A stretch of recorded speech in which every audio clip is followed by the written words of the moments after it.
నిజమైన ప్రేమికుడు మీరు స్వేచ్ఛగా ఉండాలని కోరుకుంటాడు. కపట ప్రేమికుడు మీరు తనపై ఆధారపడి ఉండాలని కోరుకుంటాడు. జనాలు వచ్చి అడుగుతారు, మా జీవితంలో ఉన్న మనుషులు మాకు తగ్గవారా కాదా అని ఎలా తెలుసుకోవాలి అని అంటారు. ఇంకొందరు అడుగుతారు, మేము ఎవరి జీవితంలోనైనా ఉంటే మేము వాళ్ళకి మంచివాళ్లమా కాదా అని ఎలా తెలుసుకోవాలి.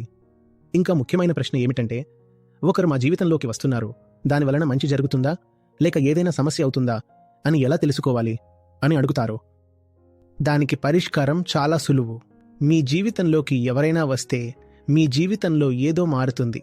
మీ జీవితం ఒక కొత్త మలుపు తీసుకుంటుంది. ఏదో ఒక వైపుకు లాగబడుతుంది.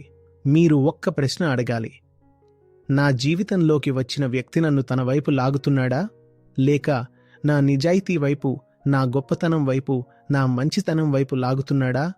మళ్ళీ అర్థం చేసుకోండి, ఇప్పుడు జీవితంలోకి వచ్చిన వ్యక్తి నన్ను తన వైపు లాగుతున్నాడా లేక నన్ను నా మంచితనం వైపున, గొప్పతనం వైపు లాగుతున్నాడా?